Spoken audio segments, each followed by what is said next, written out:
Articles are very important in grammar because articles the mistake ਦੇ ਨਾਲ ਸਾਡੀ sentence ਦੇ ਵਿੱਚ ਜੋ mistakes ਹੋ ਜਾਂਦੀਆਂ ਉਹਦੇ ਨਾਲ ਕਈ ਵਾਰੀ ਸਾਡੇ ਜੋ grammar ਦੇ marks ਹੈਗੇ ਆ basic grammar ਦੇ marks ਹੈਗੇ ਆ ਉਹ ਸਾਡੇ cut down ਹੋ ਜਾਂਦੇ ਆ so we have to be very take care about the articles. So we will learn about articles today.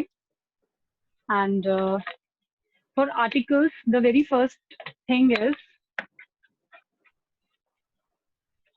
articles ਲੱਗਦੇ ਕਿਵੇਂ ਆ, how we put an article.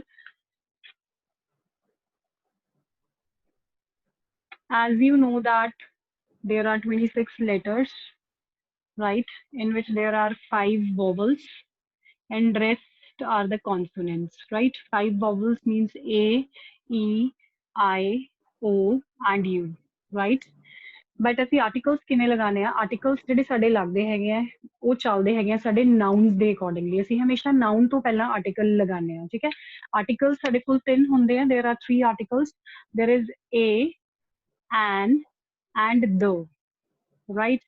Today we will talk about a and the. ਅਸੀਂ later on ਗੱਲ ਕਰਾਂਗੇ. ਤਾਂ before understanding these articles, it is very important to understand about the nouns because articles always go with the nouns.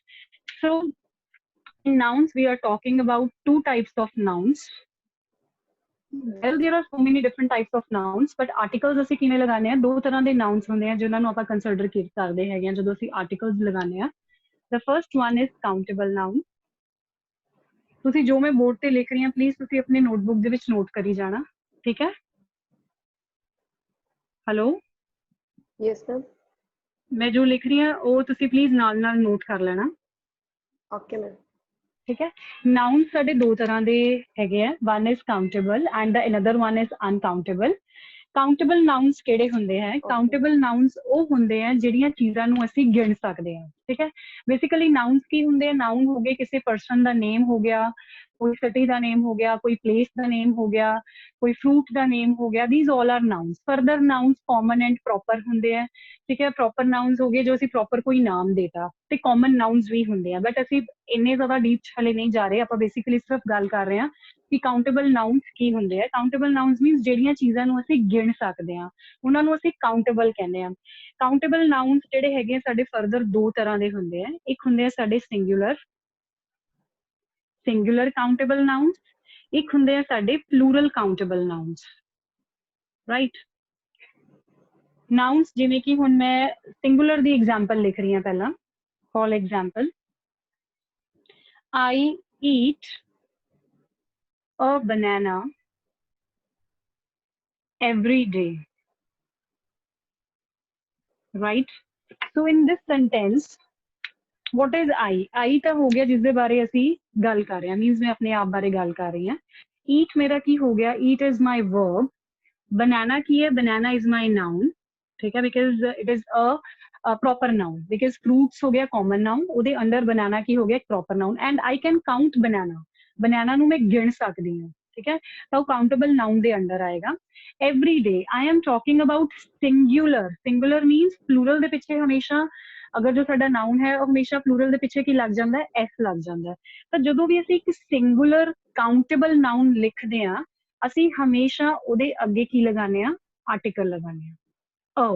Because ਜਿਹੜੇ ਵੀ articles ਹੈ ਚਾਹੇ ਉਹ ਏ ਹੈ, ਚਾਹੇ ਉਹ ਐਨ ਹੈ, ਚਾਹੇ ਉਹ ਦ ਹੈ, ਉਹ ਆਲਵੇਜ਼ ਚੱਲਦੇ ਆ ਸਾਡੇ ਨਾउन्स ਦੇ ਨਾਲ, ਠੀਕ ਹੈ? ਹੁਣ ਇਸ ਸੈਂਟੈਂਸ ਦੇ ਵਿੱਚ ਅਸੀਂ ਸਭ ਤੋਂ ਪਹਿਲਾਂ ਕੀ ਦੇਖਿਆ ਕਿ ਸਾਡਾ ਨਾउन ਕਿਹੜਾ ਹੈ, ਰਾਈਟ? ਸਾਡਾ ਨਾउन ਕੀ ਹੈ? ਬਨਾਨਾ. ਬਨਾਨਾ ਇੱਕ ਸਾਡਾ ਸਿੰਗੂਲਰ ਹੈ ਐਂਡ ਬਨਾਨਾ ਕਾਊਂਟੇਬਲ ਵੀ ਹੈ, ਬਿਕਾਜ਼ ਆਈ ਕੈਨ ਕਾਊਂਟ ਕਿ I have 1 banana, 2 banana, 3 banana, 12 banana, 15 banana, ਜਿੰਨੇ ਵੀ ਬਨਾਨਾਸ ਹੈ I can count them. So ਇੱਕ ਕਾਊਂਟੇਬਲ ਸਿੰਗੂਲਰ ਨਾउन ਹੋ ਗਿਆ. And when it is countable and plus singular ਤਾਂ ਹਮੇਸ਼ਾ ਉਸ ਤੋਂ ਪਹਿਲਾਂ ਉਸਦੇ ਵਿੱਚ ਨਾउन ਤੋਂ ਪਹਿਲਾਂ ਕੀ ਆ ਜਾਏਗਾ? ਸਾਡਾ ਆਰਟੀਕਲ ਆ ਜਾਏਗਾ. ਆਈ ਹੋਪ ਯੂ ਅੰਡਰਸਟੈਂਡ, ਠੀਕ ਹੈ? ਠੀਕ ਹੈ? ਐਂਡ ਅਗਰ ਅਸੀਂ ਹੁਣ ਪਲੂਰਲ ਦੀ ਗੱਲ ਕਰਦੇ ਹਾਂ, ਅਨਕਾਊਂਟੇਬਲ ਚ ਆਪਾਂ ਬਾਅਦ ਚੋਂ ਜਾਵਾਂਗੇ. ਅਗਰ ਅਸੀਂ ਪਲੂਰਲ ਦੀ ਗੱਲ ਕਰਦੇ ਹਾਂ ਤਾਂ ਪਲੂਰਲ ਚ ਅਸੀਂ ਸੈਂਟੈਂਸ ਕਿਵੇਂ ਲਿਖਦੇ ਹਾਂ? ਪਲੂਰਲ ਚ ਅਸੀਂ ਲਿਖਦੇ ਹਾਂ I like bananas. This is what? ਹੁਣ ਇਸ ਦੇ ਵਿੱਚ ਅਗਰ ਅਸੀਂ ਦੇਖੀਏ ਕਿ I ਕੀ ਹੋ ਗਿਆ? ਸਬਜੈਕਟ ਹੋ ਗਿਆ, ਮੀਨਸ ਮੇਰੇ ਬਾਰੇ ਗੱਲ ਹੋ ਰਹੀ ਹੈ. ਲਾਈਕ ਕੀ ਹੋ ਗਿਆ? It is I'm talking about my interest ki I like. What is bananas? Bananas is again a noun. ਇਹ ਇੱਕ ਨਾउन ਹੈ ਬਟ ਇਹ ਕਿਹੜਾ ਨਾउन ਹੈ, ਇਹ ਇੱਕ ਪਲੂਰਲ ਨਾउन ਹੈ ਕਿਉਂਕਿ ਇਹਦੇ ਪਿੱਛੇ ਕੀ ਲੱਗਿਆ ਹੋਇਆ ਹੈ, ਇਹਦੇ ਪਿੱਛੇ ਐਸ ਲੱਗਿਆ ਹੋਇਆ, so it is plural but ਹੈ ਉਹ ਕਾਊਂਟੇਬਲ। ਕਾਊਂਟੇਬਲ ਕਿਉਂ ਹੈ, ਕਿਉਂਕਿ ਬਨਾਨਾ ਨੂੰ ਮੈਂ ਕਾਊਂਟ ਕਰ ਸਕਦੀ ਹਾਂ। ਜਦੋਂ ਵੀ ਕਾਊਂਟੇਬਲ ਹੋਏ ਪਰ ਪਲੂਰਲ ਹੋਏ, ਇਨ दैट केस ਅਸੀਂ ਕਦੀ ਵੀ ਨਾउन ਤੋਂ ਪਹਿਲਾਂ ਆਰਟੀਕਲ ਨਹੀਂ ਲਗਾਉਂਦੇ, ठीक है। अगर साडा प्लूरल है, ਇੱਥੇ ਲਿਖ ਰਹੀ ਹਾਂ, अगर प्लूरल है और काउंटेबल नाउन है प्लस काउंटेबल नाउन है ਤਾਂ ਅਸੀਂ ਕੀ ਕਰਾਂਗੇ, काउंटेबल नाउन है then there is no article, ਤਾਂ आर्टिकल नहीं आएगा। I hope you understand, Yes, ma'am. right। इसी तरह ਨਾਲ अगर सिंगुलर है प्लस काउंटेबल है, ਤੁਸੀਂ ਇਹਨੂੰ ਨੋਟ ਡਾਊਨ ਕਰ ਸਕਦੇ ਹੋ, सिंगुलर है प्लस काउंटेबल है, ठीक है। so is equal to there will be an article, ਇੱਥੇ article ਆਏਗਾ, ठीक है। ਅਸੀਂ ਸਿਰਫ ਆਰਟੀਕਲਸ ਇਸ ਤਰ੍ਹਾਂ ਨਹੀਂ ਲਗਾ ਦੇਣੇ ਕਿ ਸੈਂਟੈਂਸ ਮੇਰਾ ਕਿ ਮੇਰਾ ਜਿਹੜਾ ਵਰਡ ਹੈ ਉਹ A ਤੋਂ ਸਟਾਰਟ ਹੋ ਰਿਹਾ ਤਾਂ ਉਹਦੇ ਅੱਗੇ ਆਰਟੀਕਲ ਲਗਾ ਦਿਓ, ਐਨ ਲਗਾ ਦਿਓ, E ਤੋਂ ਸਟਾਰਟ ਹੋ ਰਿਹਾ ਲਗਾ ਦਿਓ, ਜਾਂ I ਤੋਂ ਹੋ ਰਿਹਾ ਜਾਂ O ਤੋਂ ਹੋ ਰਿਹਾ, you know articles will not according to the vowels, ਕਿ ਸਿਰਫ ਵੋਵਲਸ ਦੇ ਅੱਗੇ ਅਸੀਂ ਆਰਟੀਕਲਸ ਲਗਾਣੇ ਆ। ਆਰਟੀਕਲਸ ਲੱਗਣਗੇ ਕਿ ਸਾਡਾ ਨਾउन ਕਿਵੇਂ ਹੈ, ਕਿ ਸਾਡਾ ਨਾउन ਸਿੰਗੂਲਰ ਚੱਲ ਰਿਹਾ, ਪਲੂਰਲ ਚੱਲ ਰਿਹਾ, ਕਾਊਂਟੇਬਲ ਚੱਲ ਰਿਹਾ ਜਾਂ ਅਨਕਾਊਂਟੇਬਲ ਚੱਲ ਰਿਹਾ, ਉਹਦੇ ਅਕੋਰਡਿੰਗਲੀ ਅਸੀਂ ਆਰਟੀਕਲਸ ਜਿਹੜੇ ਹੈਗੇ ਆ ਲਗਾਣੇ ਆ। ਸੋ ਆਈ ਰਿਪੀਟ ਅਗੇਨ, ਨਾउन ਮੈਂ ਦੋ ਤਰ੍ਹਾਂ ਦੇ ਦੱਸਣੇ ਆ ਸਟਾਰਟਿੰਗ ਦੇ ਵਿੱਚ, ਕਾਊਂਟੇਬਲ ਐਂਡ ਅਨਕਾਊਂਟੇਬਲ। ਅਨਕਾਊਂਟੇਬਲ ਨੂੰ ਹਲੇ ਆਪਾਂ ਡਿਸਕਸ ਨਹੀਂ ਕੀਤਾ। ਕਾਊਂਟੇਬਲ ਫਰਦਰ ਦੋ ਤਰ੍ਹਾਂ ਦੇ ਹੁੰਦੇ ਆ, there is one singular and plural, ਠੀਕ ਹੈ। ਸਿੰਗੂਲਰ ਦੇ ਵਿੱਚ ਕੀ ਹੁੰਦਾ ਹੈ, ਜਿਵੇਂ ਕਿ ਅਸੀਂ ਇਹ ਸੈਂਟੈਂਸ ਲਿਖਿਆ, ਆਈ ਈਟ ਅ ਬਨਾਨਾ ਐਵਰੀ ਡੇ, ਜਿਸ ਦੇ ਵਿੱਚ ਅ ਕੀ ਹੋ ਗਿਆ ਮੇਰਾ ਇੱਕ ਆਰਟੀਕਲ ਹੈ, ਬਨਾਨਾ ਕੀ ਹੋ ਗਿਆ ਮੇਰਾ ਨਾउन ਹੈ, ਬਟ ਇਹ ਸਿੰਗੂਲਰ ਹੈ ਐਂਡ ਇਹ ਕਾਊਂਟੇਬਲ ਹੈ, that's why I have put an article in front of that noun, ठीक है। And in the case of plural it is I like bananas, so in that case bananas is countable but it is in the plural form, so I will not put any article in front of this noun। I hope you understand it, Yes, ma'am. right। so I'm writing a few examples, you can note it down, so then I will discuss the next part।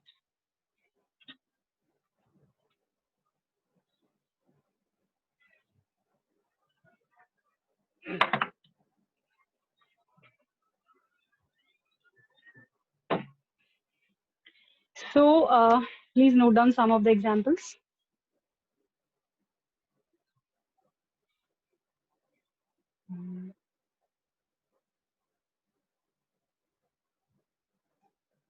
okay, you just tell me the difference in these two sentences। I am writing sentences, just tell me the difference, okay।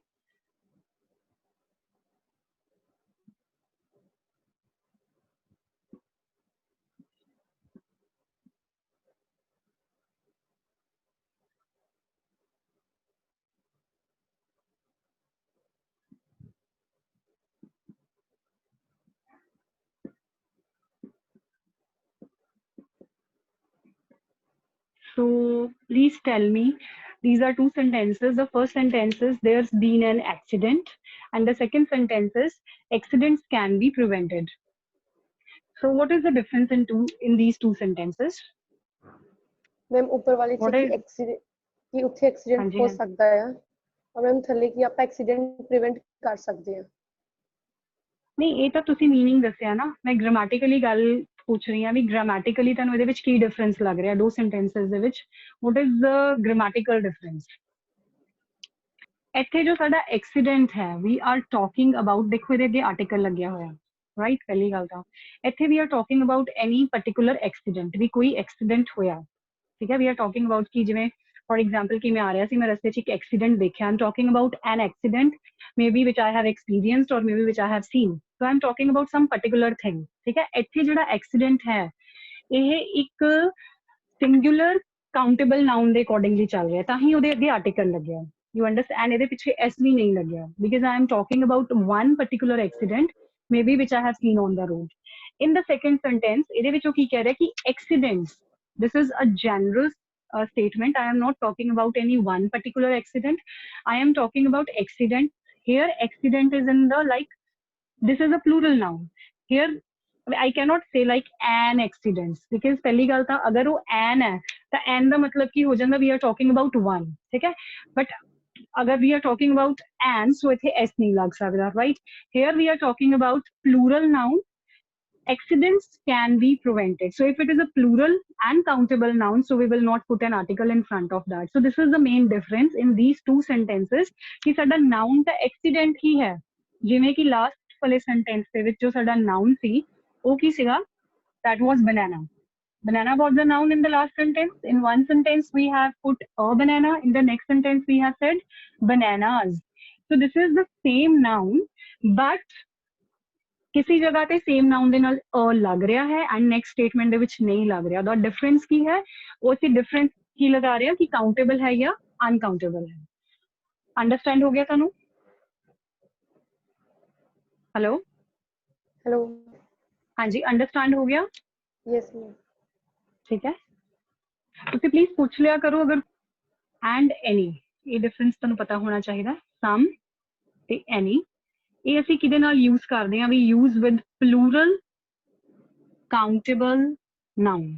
Plural countable noun, singular ਨਹੀਂ plural, because some ਦਾ ਮਤਲਬ ਹੁੰਦਾ ਕੁਝ, ਸਮ ਦਾ ਮਤਲਬ ਇੱਕ ਨਹੀਂ ਹੁੰਦਾ। ਇਸ ਕਰਕੇ ਮੈਂ ਇਹ ਨਹੀਂ ਕਹਿ ਸਕਦੀ ਕਿ ਸਮ ਸਿੰਗੂਲਰ ਨਾਲ ਯੂਜ਼ ਹੋਏਗਾ, because some means if I say I have some pens, ਠੀਕ ਹੈ, ਤਾਂ ਮੈਂ ਕਿਵੇਂ ਲਿਖਾਂਗੇ ਇਹਨੂੰ, ਆਈ ਹੈਵ ਸਮ ਪੈਨਸ, ठीक है। तो पेन्स है तो this is again a noun, यह एक नाउन है जो कि काउंटेबल है, बिकॉज मैं पेन्स ਨੂੰ ਤਾਂ ਗਿਣ ਸਕਦੀ ਹਾਂ ਕਿ ਮੇਰੇ ਕੋਲ 10 ਪੈਨ ਹੈ, ਮੇਰੇ ਕੋਲ 20 ਪੈਨ ਹੈ, ਮੇਰੇ ਕੋਲ 50 ਪੈਨ ਹੈ, ਜਾਂ ਮੇਰੇ ਕੋਲ 100 pen, I can count pen, right.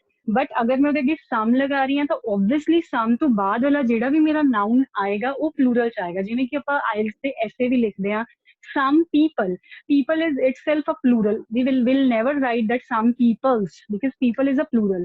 so ਜਦੋਂ ਵੀ ਅਸੀਂ some ਲਗਾਉਂਦੇ ਆ ਜਾਂ ਜਦੋਂ ਵੀ ਅਸੀਂ any ਲਗਾਉਂਦੇ ਆ, ਇਹਦੇ ਨਾਲ ਜੋ ਸਾਡਾ ਨਾउन ਆਂਦਾ ਹੈ ਉਹ ਹਮੇਸ਼ਾ plural ਦੇ ਵਿੱਚ ਆਂਦਾ ਹੈ, ਠੀਕ ਹੈ। ਜਿਵੇਂ ਕਿ if I say like do you know any foreign languages, do you know any foreign languages,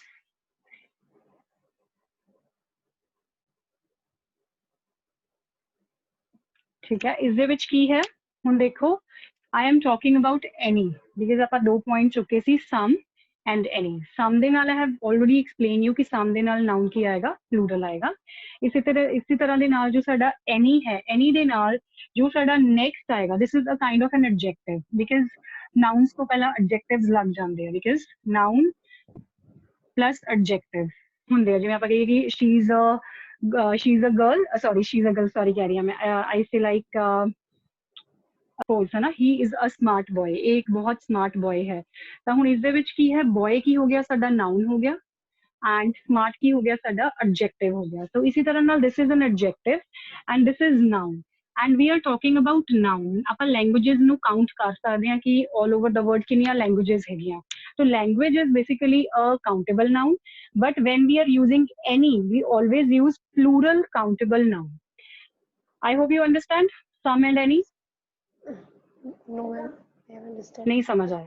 no नहीं समझ आया मैम आ गया समझ। आगे समझ। देखो जो भी मैं ग्रामर ਦਾ ਪੋਰਸ਼ਨ ਤੁਹਾਨੂੰ ਕਰਾ ਰਹੀ ਹਾਂ, ਮੈਂ ਸਿਰਫ ਬੇਸਿਕ ਉਹ ਚੀਜ਼ਾਂ ਕਰਾ ਰਹੀ ਹਾਂ ਜੋ ਆਇਲਸ ਦੀ ਰਾਈਟਿੰਗ ਤੇ ਸਪੀਕਿੰਗ ਦੇ ਵਿੱਚ ਯੂਜ਼ ਹੋਣਗੀਆਂ, ਯੂਜ਼ ਹੋਣੀਆਂ, ਠੀਕ ਹੈ। ਤਾਂ ਇਸ ਕਰਕੇ ਅਗਰ ਕੋਈ ਵੀ ਡਾਊਟ ਹੈ ਉਹਨੂੰ ਨਾਲ ਦੀ ਨਾਲ ਕਲੀਅਰ ਕਰ ਲੈਣਾ। तो मैं ਹੁਣ ਇੱਕ ਵਾਰੀ ਰਿਪੀਟ ਕਰ ਰਹੀ ਹਾਂ ਜਿੰਨਾ ਮੈਂ ਪੜਾਇਆ ਹੈ, ਐਂਡ ਲੇਟਰ ਔਨ ਤੁਸੀਂ ਮੈਨੂੰ ਦੱਸੋਗੇ ਕਿ ਮੈਂ ਤੁਹਾਨੂੰ ਕੀ ਪੜਾਇਆ ਹਲੇ ਤੱਕ, ਠੀਕ ਹੈ। ਸੋ ਆਪਾਂ ਸਟਾਰਟ ਕੀਤਾ ਸੀਗਾ ਕਾਊਂਟੇਬਲ ਨਾउन ਦੇ ਨਾਲ, ਠੀਕ ਹੈ। ਦੋ ਤਰ੍ਹਾਂ ਦੇ ਹੁੰਦੇ ਆ, ਸਿੰਗੂਲਰ ਐਂਡ ਪਲੂਰਲ, ਠੀਕ ਹੈ। ਸਿੰਗੂਲਰ ਆਪਾਂ ਐਕਸਪਲੇਨ ਕਰਦਾ ਕਿ ਆਰਟੀਕਲ ਲੱਗਦਾ ਹੈ ਨਾउन ਦੇ ਨਾਲ, ਪਲੂਰਲ ਦੇ ਵਿੱਚ ਆਰਟੀਕਲ ਨਹੀਂ ਲੱਗਦਾ ਨਾउन ਦੇ ਨਾਲ। ਪਲੂਰਲ ਦੇ ਵਿੱਚ ਅਸੀਂ ਸਿਰਫ ਪਲੂਰਲ ਲਗਾ ਦਿੰਦੇ ਆ, ਮੀਨਸ ਐਸ ਲਗਾ ਦਿੰਦੇ ਆ ਨਾउन ਦੇ ਨਾਲ, ਠੀਕ। ਉਸ ਤੋਂ ਬਾਅਦ ਜੋ ਆਪਾਂ ਡਿਸਕਸ ਕੀਤਾ ਸੀ ਸਮ ਐਂਡ ਐਨੀ।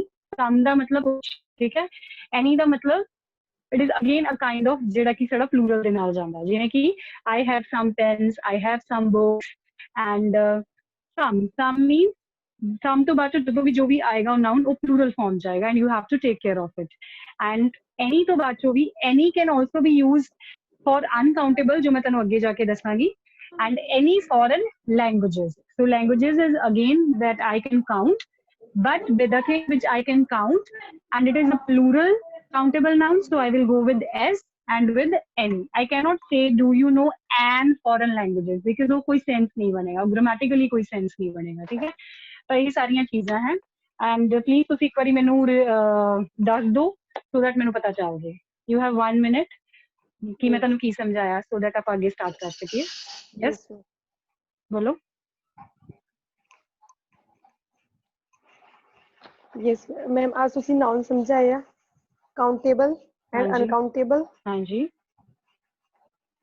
countable ਵਿੱਚ singular and plural ਰਾਈਟ ਬਿਲਕੁਲ singular and plural ਜਿੱਦਾਂ I eat a banana daily ਆਪਾਂ ਇੱਥੇ ਇੱਕ ਬਨਾਨੇ ਦੇ ਬਾਰੇ ਗੱਲ ਕਰ ਰਹੇ ਹਾਂ ਤਾਂ singular ਹੈ and ਜੇ ਆਪਾਂ ਕਰਦੇ ਹਾਂ I likes to eat bananas I likes ਨਹੀਂ ਹੋਏਗਾ bananas ਬੱਚੇ ਦੀ ਆਪਾਂ I ਗੱਲ ਕਰ like ਰਹੇ ਹਾਂ sorry to interrupt you I ਦੇ ਨਾਲ verb ਜਿਹੜਾ ਹੈ like is a verb ਹੈ ਨਾ verb ਦੇ ਨਾਲ s ਨਹੀਂ ਆਊਗਾ Yes, I likes ਨਹੀਂ ਹੋਊਗਾ I like ਜੇ ਤੁਸੀਂ likes ਲਿਖਿਆ ਤਾਂ ਪਲੀਜ਼ ਉਹਨੂੰ ਕਰੈਕਟ ma'am. ਕਰਕੇ like ਕਰ ਲਓ ਹਾਂਜੀ I like to eat bananas ਆਪਾਂ ਇੱਥੇ ਬਹੁਤ ਸਾਰੇ bananas ਦੀ ਗੱਲ ਕਰ ਰਹੇ ਹਾਂ ਤੇ ਇਸ ਲਈ plural ਹੈ noun I'm talking about countable noun here countable noun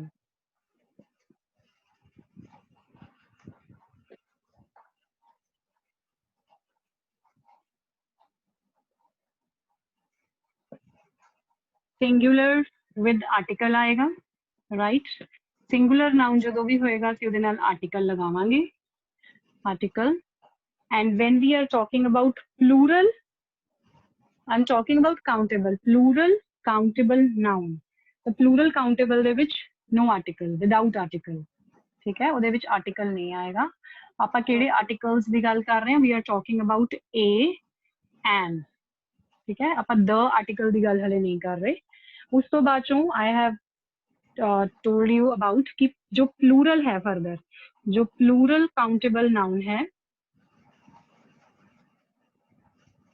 ਇਸ ਦੇ ਵਿੱਚ ਆਪਾਂ ਗੱਲ ਕੀਤੀ ਸੀ ਕਿ ਆਪਾਂ ਲੈ ਕੇ ਚੱਲਾਂਗੇ some plus any ਇਹਨਾਂ ਦੇ ਨਾਲ ਸਾਡਾ ਕੀ ਚੱਲੇਗਾ some ਹੋਏ ਜਾਂ any ਹੋਏ ਸਾਡਾ ਜਿਹੜਾ ਨੈਕਸਟ ਇੱਥੇ ਆਏਗਾ ਉਹ ਹਮੇਸ਼ਾ ਕੀ ਹੋਏਗਾ plural countable noun PCN ਲਿਖਿਆ ਮੈਂ ਇਸਨੂੰ that is plural countable noun ठीक है so now we will talk about uncountable ठीक है कि uncountable nouns ਕਿਹੜੇ ਹੁੰਦੇ ਹਨ I hope ਤੁਸੀਂ ਉਹਨੂੰ ਲਿਖ ਲਿਆ ਸੀ ਹਾਂਜੀ ਠੀਕ ਹੈ uncountable nouns ਉਹ nouns ਹੁੰਦੇ ਜਿਨ੍ਹਾਂ ਨੂੰ ਅਸੀਂ ਗਿਣ ਨਹੀਂ ਸਕਦੇ we cannot count them ਜਿਹੜੀਆਂ ਚੀਜ਼ਾਂ ਨੂੰ ਅਸੀਂ ਗਿਣ ਨਹੀਂ ਸਕਦੇ ਉਹਨਾਂ ਚੀਜ਼ਾਂ ਦੇ ਨਾਲ ਆਰਟੀਕਲਸ ਨਹੀਂ ਲੱਗਦੇ very simple concept the things which we cannot count those are called as uncountable nouns for example water ਆਪਾਂ ਪਾਣੀ ਨੂੰ ਨਹੀਂ ਗਿਣ ਸਕਦੇ ਆਪਾਂ ਪਾਣੀ ਨੂੰ ਵੇ ਕਰ ਸਕਦੇ ਹਾਂ ਕਿ ਕਿੰਨੇ ਲੀਟਰ ਹੈ ਜਾਂ ਕਿੰਨੇ ਗ੍ਰਾਮਸ ਹੈ ਜਾਂ ਕਿੰਨੇ kilo but we cannot measure ਪਰ ਆਪਾਂ ਨੂੰ ਗਿਣ ਨਹੀਂ ਸਕਦੇ ਕਿ ਇੱਕ ਪਾਣੀ ਹੈ ਜਾਂ ਦੋ ਪਾਣੀ ਹੈ ਜਾਂ ਤਿੰਨ ਪਾਣੀ ਹੈ ਤਾਂ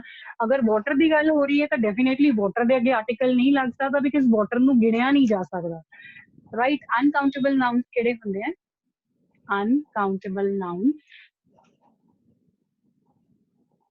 ਉਹਦੇ ਨਾਮ ਤੋਂ ਹੀ ਕਲੀਅਰ ਹੋ ਰਿਹਾ ਅਨਕਾਊਂਟੇਬਲ ਮੀਨਸ ਦ ਨਾਊਨਸ ਜਿਨ੍ਹਾਂ ਨੂੰ ਕਾਊਂਟ ਨਹੀਂ ਕੀਤਾ ਜਾ ਸਕਦਾ ਫੋਰ ਐਗਜ਼ਾਮਪਲ ਕਿਹੜੇ ਕਿਹੜੇ ਨਾਊਨਸ ਹੋ ਗਏ ਜਿਹੜੇ ਜਿਨ੍ਹਾਂ ਨੂੰ ਆਪਾਂ ਨਹੀਂ ਕਾਊਂਟ ਕਰ ਸਕਦੇ I think it's very easy to guess you could say like water ਕੋਈ ਵੀ ਲਿਕੁਇਡ ਆਈਟਮ ਹੋ ਸਕਦੀ ਹੈ ਕੋਈ ਵੀ it could be any liquid item water milk oil juice ਠੀਕ ਹੈ ਅਸੀਂ ਇਹਨਾਂ ਨੂੰ ਨਹੀਂ ਗਿਣ ਸਕਦੇ ਸੈਂਡ ਅਸੀਂ ਮਿੱਟੀ ਨੂੰ ਨਹੀਂ ਗਿਣ ਸਕਦੇ sugar we cannot count sugar we cannot count rice ma'am stars ਕਿਹਦੇ ਵਿੱਚ ਆਉਗੇ stars we uncountable we cannot count stars there are millions of stars there are million of stars in the galaxy ਠੀਕ ਹੈ ਜਿਨ੍ਹਾਂ ਨੂੰ ਗਿਣਿਆ ਨਾ ਜਾ ਸਕੇ ਹੁਣ ਜਿਵੇਂ ਸਾਡੇ ਬਾਲ ਹੈ ਸਾਡੇ ਸਿਰ ਦੇ ਬਾਲ ਹੈ ਜਿਹੜੇ ਸਾਡੇ ਹੇਅਰ ਹੈ ਇਹ ਵੀ ਅਨਕਾਊਂਟੇਬਲ ਨਾਊਨ ਚ ਆਉਂਦੇ ਆ ਔਰ ਹੇਅਰ ਦਾ ਸਿੰਗੂਲਰ ਵੀ ਹੇਅਰ ਹੀ ਹੁੰਦਾ ਹੈ ਹੇਅਰ ਦਾ ਪਲੂਰਲ ਵੀ ਹੇਅਰ ਹੀ ਹੁੰਦਾ ਹੈ ਠੀਕ ਹੈ ਅਸੀਂ ਆਪਣੇ ਬਾਲ ਵੀ ਨਹੀਂ ਗਿਣ ਸਕਦੇ can we count our hair no we cannot count so hair is also a kind of an uncountable noun ठीक है ਹੁਣ ਜੇ ਮੈਂ ਕਹਾਂ ਕਿ space ਹੈ space means ਜਗ੍ਹਾ ਇਹ space ਮੈਂ ਉੱਪਰ ਵਾਲੀ space ਦੀ ਗੱਲ ਨਹੀਂ ਕਰ ਰਹੀ I'm talking about space means ਜਗ੍ਹਾ ਤਾਂ ਜਗ੍ਹਾ ਨੂੰ ਵੀ ਅਸੀਂ ਗਿਣ ਨਹੀਂ ਸਕਦੇ we cannot count ਕਿ space ਗਿਣਤੀ ਦੀ ਗੱਲ ਹੋ ਰਹੀ ਹੈ ਕਿ 1 space 2 space 3 space we cannot count in that manner so these are the few things ਜੋ ਕਿ ਹੈ ਮਤਲਬ these are the few examples ਜੋ uncountable nouns ਦੇ ਵਿੱਚ ਆ ਜਾਂਦੀ and then there are uncountable nouns in your sentence ਉਦੋਂ ਆਪਾਂ ਕੋਈ ਵੀ article use ਨਹੀਂ ਕਰਦੇ we don't use any article with uncountable nouns we don't use any article with uncountable noun I hope ਤੁਹਾਨੂੰ ਕਲੀਅਰ ਹੋਊਗਾ। ਹੁਣ ਆਪਾਂ Yes, ma'am. ਐਗਜ਼ਾਮਪਲ ਕਰਾਂਗੇ, ਠੀਕ ਹੈ। ਹੁਣ ਜਿਵੇਂ ਬਲੱਡ ਹੈ, ਆਪਾਂ ਵੀ ਕੈਨੋਟ ਕਾਊਂਟ ਬਲੱਡ, ਆਪਾਂ ਆਪਣੇ ਬਲੱਡ ਨੂੰ ਗਿਣ ਸਕਦੇ ਹਾਂ? ਨਹੀਂ ਗਿਣ ਸਕਦੇ, because it is again a liquid form. ਤਾਂ ਉਹ Yes, ਵੀ ma'am. ਕੀ ਹੋ ਗਿਆ, ਅਨਕਾਊਂਟੇਬਲ ਨਾउन्स ਦੇ ਵਿੱਚ ਹੀ ਆ ਜਾਏਗਾ, right. So let's have a sentence. Have you noted down all? Yes, ma'am. Okay.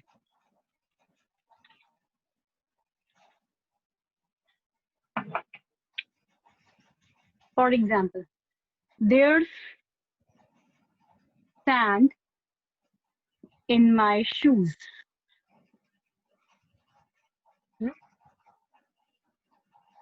I ate rice today, right? Or you could say,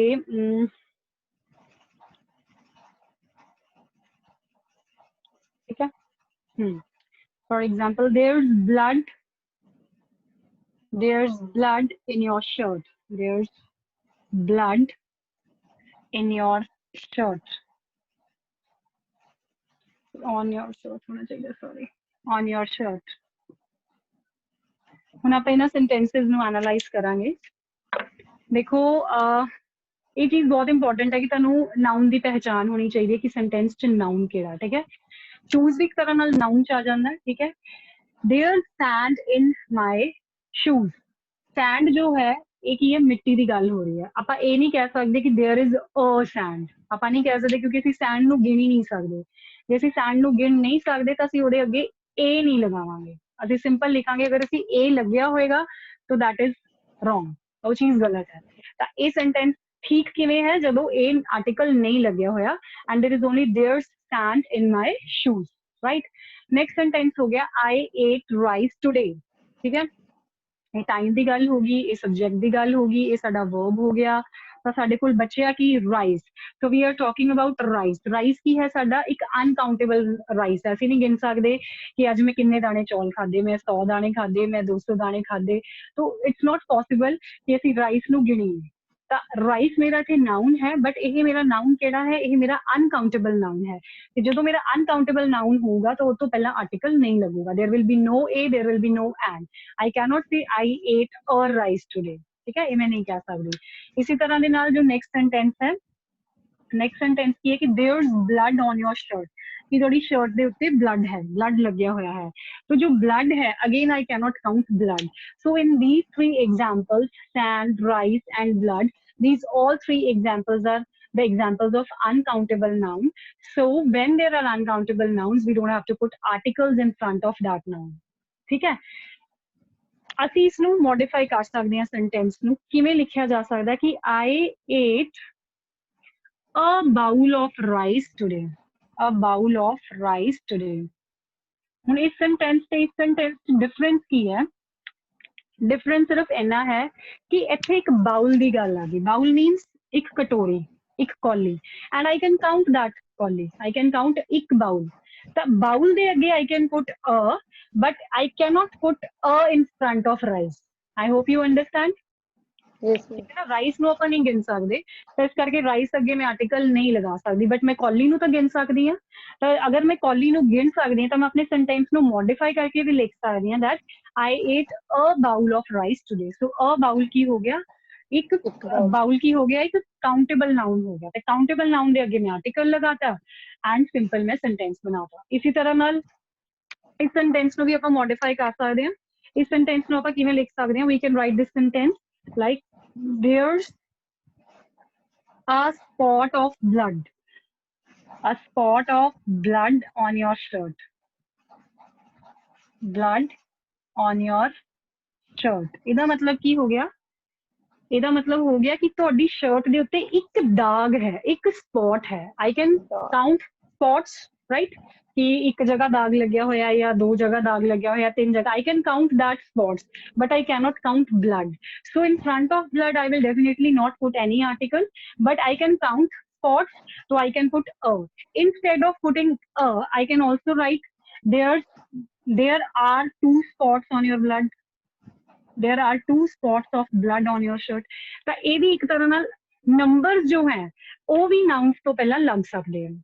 ठीक है, numbers can also be there. Even I can write here, जिमें कि मैं लिखा है कि I ate a bowl of rice today. I can also write like that. I ate 2 bowls of rice today. ਹੁਣ ਅਗਰ ਕਿਉਂਕਿ ਜਿਹੜਾ A ਹੈ ਇਹ ਤਾਂ ਸਿਰਫ ਇੱਕ ਨੂੰ ਡਿਨੋਟ ਕਰਦਾ ਕਿ ਮੈਂ ਇੱਕ ਕੌਲੀ ਖਾਈ. I can write 2 bowls of rice today. I can say I ate 3 bowls. So these are again a kind of numbers which we can use in front of noun. Numbers can also be used 1 2 3 4 5 6. 1 ਲਿਖਣ ਦੀ ਜ਼ਰੂਰਤ ਨਹੀਂ ਹੈ ਕਿਉਂਕਿ ਉਹਦੇ ਨਾਲ A we have already writing A. But we can write 2 3 4 5. ਜਿਵੇਂ ਕਿ I have 2 cups of coffee today. Okay, I have 2 cups of coffee today. So coffee is a noun. ठीक है, and 2 cups की हो गया is the गिनती हो गई. ठीक है, अगर मैं सिंपल लिखना होवे I have coffee today है ना, but I cannot say I have a coffee today because coffee ਨੂੰ ਮੈਂ ਨਹੀਂ ਕਾਊਂਟ ਕਰ ਸਕਦੀ. ਤਾਂ ਇਹ ਕਨਸੈਪਟ ਕਲੀਅਰ ਹੋਣਾ ਬਹੁਤ ਜ਼ਿਆਦਾ ਜ਼ਰੂਰੀ ਹੈ ਕਿ ਜਦੋਂ ਵੀ ਤੁਸੀਂ ਆਰਟੀਕਲਸ ਲਗਾਣੇ ਆ ਸਿਰਫ ਵੋਵਲਸ ਨਹੀਂ ਦੇਖਣੇ, ਕਿਉਂਕਿ ਆਪਾਂ ਨੂੰ most of the time school ਇਦਾਂ ਹੀ ਟੀਚ ਕੀਤਾ ਜਾਂਦਾ ਹੈ ਕਿ ਜਿੱਥੇ ਵੀ ਵੋਵਲ ਦੇਖਿਆ ਉਹਦੇ ਅੱਗੇ ਆਰਟੀਕਲ ਪਾ ਦਿਓ, ਹੈ ਨਾ. AEIOU ਦੇਖਿਆ ਤਾਂ ਉਹਦੇ ਅੱਗੇ ਆਰਟੀਕਲ ਪਾ ਦਿਓ. No, we don't have to do like that. We have to see ਕਿ ਉਹ ਜੋ ਨਾउन ਹੈ ਉਹ ਕਾਊਂਟੇਬਲ ਫਾਰਮ 'ਚ ਹੈ ਜਾਂ ਅਨਕਾਊਂਟੇਬਲ ਫਾਰਮ ਦੇ ਵਿੱਚ ਹੈ. ਉਹਦੇ accordingly we go for the article. Is it okay? Yes, ma'am. Okay. So ਤੁਹਾਨੂੰ ਮੈਂ WhatsApp ਤੇ ਕੁਝ, ਠੀਕ ਹੈ, ਕਾਰ ਇੱਕ ਕਾਊਂਟੇਬਲ ਨਾउन ਹੈ, ਕਾਰ ਨੂੰ ਗਿਣਿਆ ਜਾ ਸਕਦਾ ਹੈ. ਠੀਕ ਹੈ, and if we can count cars, so definitely there will be an article a car in front of the car. ठीक है, next sentence है Helen was listening to music when I arrived. Writing ਦਾ ਇੱਕ module ਚੱਲਦਾ ਹੈ, writing task 1 ਚੱਲਦਾ ਹੈ ਜਾਂ ਰਾਈਟਿੰਗ ਟਾਸਕ 2 ਚੱਲਦਾ ਹੈ, ਕਿਉਂਕਿ ਮੇਰੀ ਡਿਸਕਸ਼ਨ ਬਹੁਤ ਲੰਬੀ ਹੋ ਜਾਂਦੀ ਹੈ, ਇਸ ਕਰਕੇ ਮੈਂ ਦੋਨੋਂ ਟਾਸਕ ਇਕੱਠੀਆਂ ਨਹੀਂ ਕਰਾਉਂਦੀ, ਕਿਉਂਕਿ ਮੈਨੂੰ ਹੁੰਦਾ ਕਿ ਕਨਸੈਪਟ ਕਲੀਅਰ ਹੋਣਾ ਚਾਹੀਦਾ. So I always go with 1 task at 1 time. ਠੀਕ ਹੈ, ਸੈਕਿੰਡ ਰੀਡਿੰਗ ਤੁਹਾਨੂੰ ਐਵਰੀਡੇ ਮਿਲੇਗੀ. ਠੀਕ ਹੈ, ਮੰਡੇ ਟੂ ਫਰਾਈਡੇ ਮਿਲੇਗੀ reading, and Monday to Friday ਹੀ ਤੁਹਾਡੀ ਸਪੀਕਿੰਗ ਵੀ ਹੋਏਗੀ. ਸੈਟਰਡੇ ਵਾਲੇ ਦਿਨ there will be a class of grammar and vocabulary, ਜਿਸ ਦੇ ਵਿੱਚ ਥੋੜੀ ਬਹੁਤੀ ਵੋਕੈਬਲਰੀ ਹੋਏਗੀ ਕਿਸੇ ਦਿਨ ਤੇ ਕਿਸੇ ਦਿਨ ਗ੍ਰਾਮਰ ਹੋਏਗੀ, ਜਿਹੜੀਆਂ ਮੇਨ ਚੀਜ਼ਾਂ ਡਿਸਕਸ ਹੋਣਗੀਆਂ. ਠੀਕ ਹੈ, ਅੱਜ ਹੁਣ ਮੈਂ ਗ੍ਰਾਮਰ ਦੀ ਕਲਾਸ ਰੱਖੀ ਸੀ ਕਿਉਂਕਿ ਇਹ ਬਹੁਤ ਇੰਪੋਰਟੈਂਟ ਟੌਪਿਕ ਸੀਗਾ. ਤੁਹਾਨੂੰ ਮੈਂ ਇੱਕ ਐਸੇ ਭੇਜ ਦਾਂਗੀ, ਤੁਸੀਂ ਉਹ ਐਸੇ ਲਿਖ ਕੇ ਮੈਨੂੰ WhatsApp ਕਰ ਦੇਣਾ. ਠੀਕ ਹੈ, ਇੱਕ ਮੈਂ countable and uncountable the exercise ਭੇਜਾਂਗੀ, ਉਹ ਐਕਸਰਸਾਈਜ਼ ਨੂੰ ਸੋਲਵ ਕਰ ਲੈਣਾ ਤੇ ਉਹ ਵੀ ਮੈਨੂੰ ਉਹਦੇ ਭੇਜ ਦੇਣਾ. ਮੈਂ ਤੁਹਾਨੂੰ ਉਹਨਾਂ ਦੇ ਆਨਸਰਸ ਦੱਸ ਦਾਂਗੀ ਕਿ ਉਹਨਾਂ ਦੇ ਆਨਸਰਸ ਕੀ ਹੈਗੇ ਆ. ਤੇ ਅਗਰ ਤੁਹਾਡੀ ਕੋਈ ਕੁਐਰੀ ਹੈ ਤਾਂ ਯੂ ਕੈਨ ਆਸਕ, ਕੁਝ ਪੁੱਛਣਾ ਚਾਹੁੰਦੇ ਹੋ? ਠੀਕ ਹੈ, ਸਮਝ ਲੱਗ ਰਿਹਾ? ਸਮਝ ਲੱਗ ਰਿਹਾ? ਮਜ਼ਾ ਆ ਰਿਹਾ ਪੜ੍ਹ ਕੇ? ਹਾਂਜੀ ਮੈਮ. ਇੰਜੋਏ ਕਰ ਰਹੇ ਹੋ ਕਲਾਸ ਨੂੰ? Yes ma'am. ਚਲੋ ਠੀਕ ਹੈ, ਤੇ ਬਸ ਮੈਂ ਇੱਕ ਰਿਕੁਐਸਟ ਹੋਰ ਕਰਨੀ ਸੀ ਕਿ ਇਫ ਇਟ ਇਜ਼ ਪੋਸੀਬਲ ਤੁਸੀਂ ਡਿਊਜ਼ ਅੱਜ ਜਾਂ ਕੱਲ੍ਹ. ਠੀਕ ਹੈ, thank you so much for attending the class. Okay, thank you. Okay, thank you ma'am.